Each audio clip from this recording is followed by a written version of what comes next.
Hi everyone. आज है chapter number 3 का पार्ट 3। लास्ट क्लास में हमने पढ़ा था परमानेंट टिश्यूज, जिसके 3 टाइप्स हमने पढ़े थे।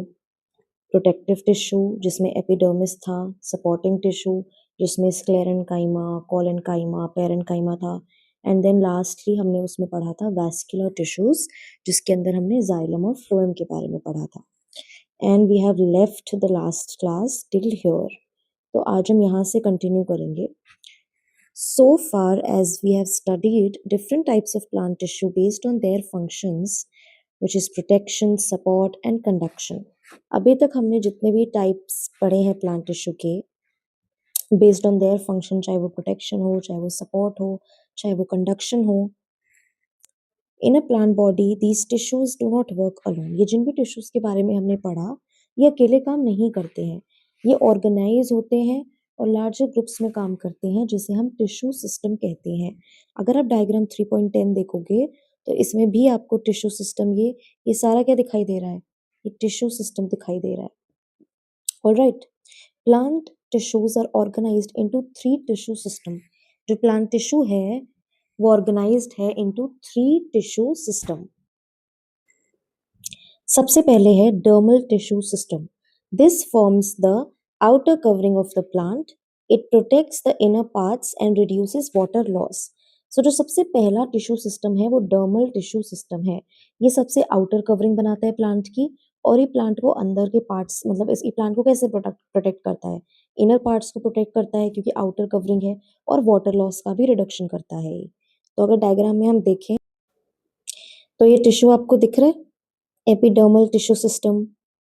ये रूट्स का सेक्शन दिखाया हुआ है, यहाँ पे देखो रूट्स के सेक्शन को एनलार्ज करके दिखाया हुआ है। इसमें सबसे आखिर में आपको जो सबसे आउटर कवरिंग है वो एपिडर्मल टिश्यू दिख रही है। अगर हम स्टेम के स्ट्रक्चर में भी देखें, स्टेम का स्ट्रक्चर अगर बड़ा करके दिखाया हुआ है तो यहाँ पे भी एपिडर्मल सबसे आउटरली अरेंज्ड है। लीव्स को भी अगर जूम इन करके दिखाया हुआ है तो यहाँ पे भी एपिडर्मल टिश्यू सबसे outer most covering tissue system है। तो ये क्या करता है, ये आउटर कवरिंग बनाता है और वाटर रिडक्शन में भी हेल्प करता है, क्योंकि वाटर लॉस को रिड्यूस करता है और इनर पार्ट्स को प्रोटेक्ट करता है। Okay, next tissue system is ground tissue system. This forms the main body of the plant between the dermal and a conducting tissue. It includes parenchyma, collenchyma and sclerenchyma. तो जो permanent tissue के supporting tissues थे, collenchyma, parenchyma और sclerenchyma, ये ground tissue system के under आते हैं। तभी आपको याद है जो हमने पार्ट 2 में डायग्राम पढ़ा था, ये रहा कोलेनकाइमा, पेरेन्काइमा, स्क्लेरेन्काइमा, इसके अंदर ग्राउंड टिश्यू क्यों लिखा हुआ है कलेक्टिवली, क्योंकि ये ग्राउंड टिश्यू के अंदर आता है। और बाहर आपको दिख रहा है एपिडर्मिस, तो ये कौन से लेयर के अंदर आता है, ये डर्मिस टिश्यू सिस्टम के अंदर आता है ना, डर्मल टिश्यू के अंदर। तो इसके अंदर हमें एपिडर्मिस मिला। फिर हमें अभी हमने पढ़ा ग्राउंड टिश्यू सिस्टम, जिसके अंदर क्या आया, कोलेनकाइमा, पेरेन्काइमा, स्क्लेरेन्काइमा, है ना। तो ऐसे रिलेट होता है। और जब आप लास्ट वैस्कुलर टिश्यू सिस्टम पढ़ोगे ना, उसके अंदर आपका फ्लोएम और जाइलम आएगा। तो ऐसे ही टिश्यू सिस्टम में ऑर्गेनाइज होते हैं, जो हमने ऊपर भी पढ़ा। तो अभी हमारा जो सेकंड टिश्यू था ग्राउंड टिश्यू सिस्टम, ये मेन बॉडी बनाता है और ये डर्मल और कंडक्टिंग टिश्यू के बीच में होता है। और इसके अंदर क्या होता है, पेरेन्काइमा, कोलेनकाइमा और स्क्लेरेन्काइमा। अगर आप यहाँ डायग्राम में देखो, रूट के में देखोगे तो देखो ग्राउंड टिश्यू है ना, ये रहा। तो ये मेन प्लांट बॉडी भी बना रहा है और it is between what, epidermal और कंडक्टिंग वाले के बीच में दिख रहा है। तो हमने पढ़ लिया dermal tissue system, ground tissue system और vascular tissue system. This consist of conducting tissue, xylem and phloem. तो वैस्कुलर टिश्यू सिस्टम में हमें क्या मिलेगा, xylem and phloem. Ground tissue system में हमें क्या मिलेगा, पेरेन्काइमा, कोलेनकाइमा और स्क्लेरेन्काइमा। और डर्मल टिश्यू सिस्टम में हमें क्या मिलता है, ये आउटर कवरिंग है एपिडर्मिस की, है ना, एपिडर्मल लेयर होती है और ये वाटर लॉस में प्रोटेक्शन देती है हमें, मतलब रिडक्शन करती है। ओके, अब हम पढ़ेंगे एनिमल टिश्यूज।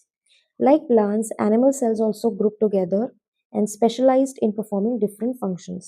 तो प्लांट की तरह जो एनिमल सेल्स हैं वो भी ग्रुपिंग करते हैं और फिर स्पेशल फंक्शंस परफॉर्म करते हैं। इन्हीं ग्रुप ऑफ सिमिलर सेल्स को एनिमल टिश्यूज कहते हैं। यही जो ग्रुप ऑफ सेल्स हैं जो ग्रुपिंग भी करते हैं और स्पेशलाइज्ड फंक्शन परफॉर्म करते हैं, इन्हीं को हम सेल्स को एनिमल टिश्यूज कहते हैं, क्योंकि एनिमल टिश्यूज फॉर्म करते हैं, है ना। सो प्लांट्स की तरह इधर भी एनिमल टिश्यूज जो हैं वो कलेक्टिवली काम करते हैं और स्पेशलाइज्ड फंक्शंस करते हैं। Let us perform simple few activities. Blink your eyes quickly. चलो अपनी आंखें ऐसे blink करो फटाफट. Clench and open your fist. अपने fist को खोल के बंद करो. Take a deep breath. गहरी सांस लो. Touch something warm or cold. Now think which tissue helps you move, which tissue enables you to sense heat or cold, which tissue allows oxygen to enter the blood, which tissue holds the body so that the skin does not fall off. तो ऐसे कुछ questions पूछ रहा है कि कौन कौन से ऐसे टिश्यूज है जो इन सब कामों में आपकी मदद कर रहे हैं. Many such questions can be asked, but the answers lie in the diversity of animal tissues. इन सब का आंसर कहाँ है? In the diversity of animal tissues, which are specially adapted to perform different functions. Her tissue का क्या है? अलग different function है. It is interesting to understand how the structure of an animal tissue suits its special function. Let us explore different kinds of animal tissues. Each tissue perform a specific function. तो अब हम हर kind of animal tissue के बारे में पढ़ेंगे और each tissue is going to perform their different specific function. Okay? तो सबसे पहले हमारा आता है epithelial tissue. Epithelial tissue forms the outer covering of the body, यानी कि स्किन जो है हमारी वो एपिथेलियल टिश्यू की बनी है. प्लांट्स में भी सबसे बाहर क्या था? एपिडर्मिस थी. और हमारे अंदर भी सबसे बाहर वाली लेयर जो है स्किन जो है वो किस टिश्यू की बनी है? Epithelial tissue. And also lines the internal organs. Epithelial tissue जो है वो इंटरनल ऑर्गन्स को भी लाइन करता है, जैसे mouth, lungs, blood vessels, intestine. It is composed of closely packed cells with very little space between them. देखो किसी की पैकिंग अगर बहुत क्लोज है तो ऑब्वियस बात है कि जो स्पेस होगा, जो इंटरसेल्युलर स्पेस है यानी दो सेल्स के बीच का स्पेस है, वो तो या तो होगा ही नहीं या बहुत कम होगा. ठीक है. तो जो एपिथेलियल टिश्यू है ये हमारी आउटर स्किन बनाता है, ये इंटरनल ऑर्गन्स को भी लाइन करता है और ये क्लोजली पैक्ड सेल से बना है जहाँ पे बहुत ही लिटिल स्पेस है उनके बीच में. ठीक है. This structure prevents the entry of germs, reduces water loss and also helps in absorption, secretion, movement of substances. तो ये टिश्यू बहुत सारे काम कर रहा है. एंट्री ऑफ जर्म्स को रोक रहा है ऑफ कोर्स, क्योंकि अगर हमारी स्किन एपिथेलियल टिश्यू से बनी है तो एक तरह से ये एंट्री को रोकता है ना, वरना तो बॉडी में कुछ कुछ भी एंटर कर जाए. रिड्यूसेस वाटर लॉस को रिड्यूस करता है, एब्जॉर्प्शन में हेल्प करता है, सेक्रीशन में हेल्प करता है, सब्सटेंस की मूवमेंट में हेल्प करता है. तो बहुत सारे फंक्शंस है.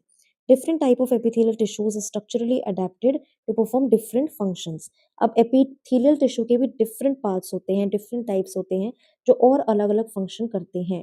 Study table 3.2 along with corresponding diagrams in 3.11 to understand how structure and function are related of epithelial tissue. ये बोल रहा है 3.2 के टेबल को पढ़िए ताकि आपको स्ट्रक्चर और लोकेशन पता चले, और फिर फिगर 3.11 यानी कि दिस फिगर इसको देखिए सो दैट आपको पता लगे कि एपिथेलियल टिश्यू आखिर होता कैसा है. तो सबसे पहले हम टेबल को देखते हैं. इस टेबल में हमें characteristics of functionally and structurally different different parts होते हैं. ओके. जो फर्दर डिफरेंट स्पेसिफिक फंक्शंस करते हैं. ठीक है. तो यहाँ पे हम उसके फंक्शन और स्ट्रक्चर के बारे में पढ़ेंगे. तो सबसे पहले अगर हम देखें तो हमारे पास single layer of thin flat cells होते हैं, जैसे कि ये देखिए सिंगल लेयर है, थिन है, फ्लैट है ना. सिंगल लेयर ऑफ सेल है, थिन लेयर है और फ्लैट सेल्स है. तो ये सबसे पहला जो है single layer of thin flat sales, इनका क्या फंक्शन होता है? ये जो है वो रैपिड डिफ्यूजन ऑफ लिक्विड्स और गैसेस में मदद करते हैं.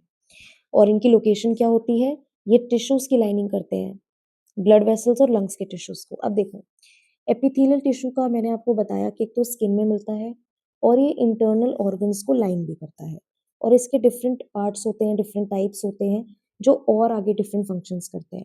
तो सबसे पहला जो स्ट्रक्चर वाइज हमारा एपिथेलियल सेल है उसमें हमने देखा कि सिंगल लेयर है, थिन सेल्स है, फ्लैट सेल्स है. तो जहाँ पे ये वाले सेल्स होते हैं सिंपल थिन फ्लैट सेल्स, ये जो है वो डिफ्यूजन में मदद करते हैं. डिफ्यूजन चाहे वो लिक्विड का हो चाहे वो गैस का हो. अब देखो अगर बहुत मोटी लेयर होगी सेल्स की तो प्रॉब्लम होगी ना डिफ्यूज करने में, डिफ्यूजन में प्रॉब्लम होगी. जितना मोटा कुछ भी लेयर होगा तो हमारी डिफ्यूजन में वो रुकावट आएगा. इसलिए हमें डिफ्यूजन में ऐसी लेयर चाहिए कि सिंगल लेयर हो ताकि बहुत ही इजीली डिफ्यूजन हो जाए गैसेस का, लिक्विड्स का. और ये कहाँ मिलते हैं? ये मिलते हैं लाइनिंग ऑफ द टिश्यूज में. किन टिश्यूज की लाइनिंग में मिलते हैं? ब्लड वेसल्स और लंग्स के टिश्यू में, क्योंकि ब्लड वेसल्स और लंग्स में हमारा गैसियस एक्सचेंज होता है. करेक्ट.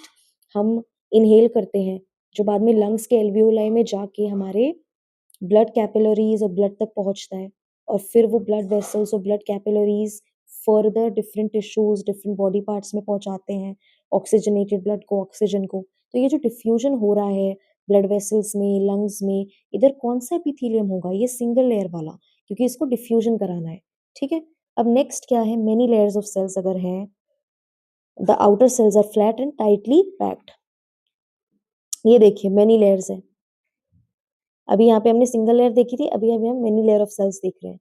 इनका क्या काम है? अगर मेनी लेयर्स हैं और टाइटली पैक्ड हैं, तो ये हमारा प्रोटेक्शन में मदद कर रहा है। Protects underlining tissue from mechanical injury, friction and entry of microbes. और ये कहाँ मिलता है? Skin, mouth and oesophagus.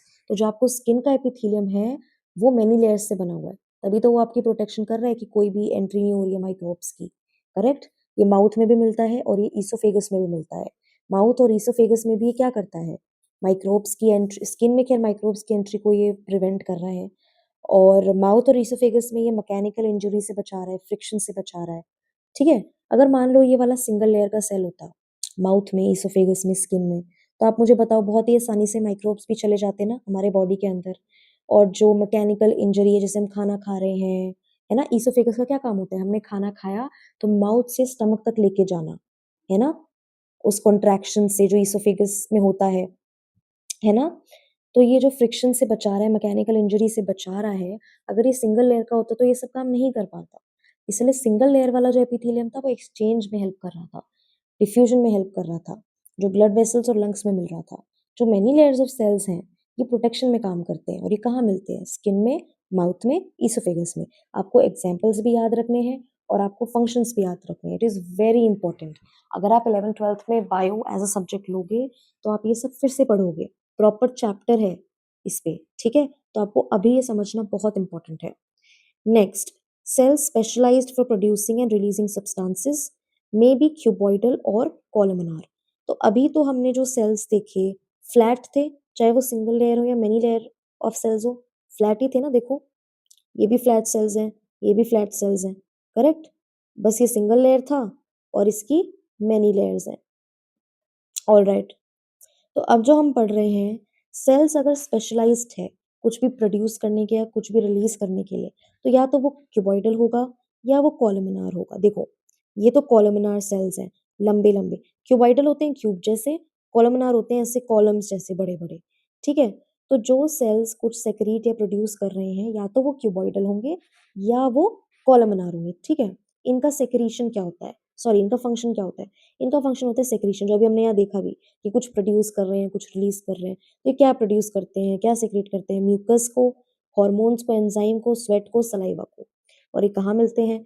अब अगर सलाइवा रिलीज कर रहे हैं तो सलाइवरी ग्लैंड्स, स्वेट रिलीज कर रहे हैं तो स्वेट ग्लैंड्स, कुछ म्यूकस सेक्रीट कर रहे हैं, एंजाइम्स या हार्मोन सेक्रीट कर रहे हैं, और स्टमक लाइनिंग में भी ये मिलते हैं, स्टमक की लाइनिंग में भी मिलते हैं।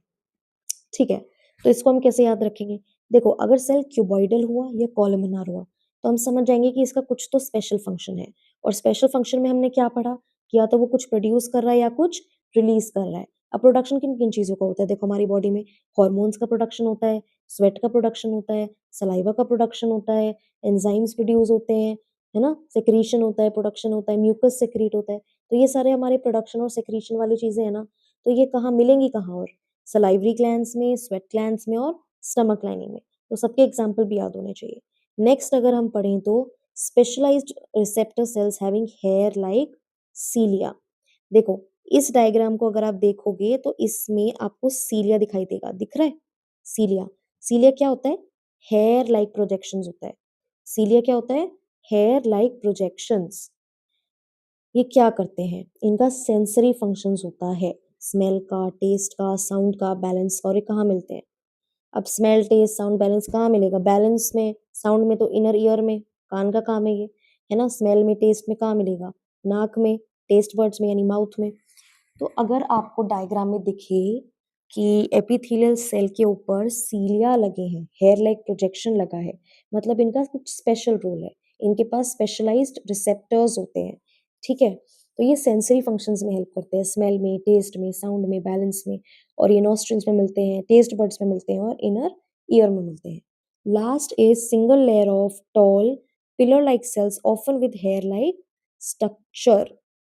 तो इनके पास भी hair like structure है, tall cells है, करेक्ट। लेकिन ये जो है वो सिंगल लेयर ऑफ सेल्स है, ठीक है। इसमें लिखा है single layer of tall pillar like cells. ये किधर आपकी मदद करते हैं? ये मदद करते हैं आपकी इन अब्जॉर्प्शन, अब्जॉर्प्शन ऑफ न्यूट्रिएंट्स या वाटर। एब्जॉर्प्शन मतलब एब्जॉर्ब करना, करेक्ट। और ये स्मॉल इंटेस्टाइन की लाइनिंग में मिलते हैं। देखो जो 5 तरीके के स्पेशलाइज्ड सेल्स इधर दिए हैं, एपिथेलियल सेल्स के 5 टाइप बताए हैं, आपको पांचों बहुत अच्छे से याद होने चाहिए। एक बार अगर हम रिकैप करें तो सबसे पहला जो था सिंगल लेयर था, थिन सेल्स जो थे, फ्लैट सेल्स जो थे। सिंगल लेयर कहीं भी हो वो एक्सचेंज में मदद कर रहा है, और वो कहाँ मिलेगा? ब्लड वेसल्स की लाइनिंग में, लंग्स की लाइनिंग में, क्योंकि वहीं ही एक्सचेंज ऑफ गैसेस होता है। अगर मेनी लेयर्स हैं सेल्स के, है ना, लेकिन सेल्स फ्लैट है, क्यूबॉइड या कॉलमनार नहीं है, फ्लैट ही है लेकिन बहुत सारी लेयर्स है, तो यहाँ पे ये प्रोटेक्शन देगा हमें। कहाँ मिलता है? स्किन में, माउथ में, इसोफेगस में, और ये प्रोटेक्शन करेगा फ्रिक्शन से भी, मैकेनिकल इंजरी से भी, और माइक्रोब्स की एंट्री से भी। अब इसके बाद आ जाते हैं हमारे स्पेशलाइज्ड फंक्शंस। स्पेशलाइज्ड फंक्शंस में या तो क्यूबॉइडल सेल्स मिलेंगे या कॉलमनार सेल्स मिलेंगे, ठीक है। अब डिपेंड करता है सीलिया है कि नहीं है। अगर सीलिया नहीं है तो मतलब ये सेक्रीशन में मदद करेगा। सेक्रीशन किसी भी चीज का, या तो म्यूकस का, एंजाइम का, हार्मोन का, स्वेट का, सलाइवा का। और कहाँ मिलेंगे? Salivary gland, sweat gland, stomach की लाइनिंग में। अगर सीलिया मिल गए तो ये स्पेशलाइज्ड रिसेप्टर सेल्स हो गए जो सेंसरी फंक्शंस में मदद करेंगे, जैसे स्मेल, टेस्ट, साउंड, बैलेंस। और ये कहाँ मिलेंगे? नॉस्ट्रल्स में, टेस्ट बड्स में, और इनर ईयर में। जो अब्जॉर्प्शन वाले सेल्स होते हैं उनके पास हेयर लाइक स्ट्रक्चर हो भी सकते हैं, नहीं भी हो सकते हैं। मेजरली होते हैं अगर उनका काम अब्सॉर्प्शन का है, क्योंकि जो हेयर लाइक प्रोजेक्शंस हैं वो सरफेस एरिया बढ़ाते हैं, इसलिए वहां पे हेयर लाइक प्रोजेक्शंस होना जरूरी हो जाता है, क्योंकि अब्सॉर्प्शन और अच्छे से हो जाता है। तो अब्जॉर्प्शन किसका होगा भाई? न्यूट्रिएंट्स का हो जाएगा, वाटर्स का हो जाएगा, और ये स्मॉल इंटेस्टाइन की लाइनिंग में पाए जाते हैं, ठीक है। तो अगर स्मॉल इंटेस्टाइन की लाइनिंग में पाया जा रहा है तो अब्जॉर्प्शन का काम कर रहा है। अगर टेस्ट बर्ड्स, ईयर में या नोस्ट्रल में मिल रहा है तो वो सेंसरी फंक्शन कर रहा है, और उस पर स्पेशलाइज्ड रिसेप्टर सेल्स है जिनके पास सीलियां हैं। All right, okay. एक बार आप पढ़ोगे ना दोबारा तो आपको अच्छे से याद होगा, एक बार आप पढ़ोगे तो आपको अच्छे से याद होगा।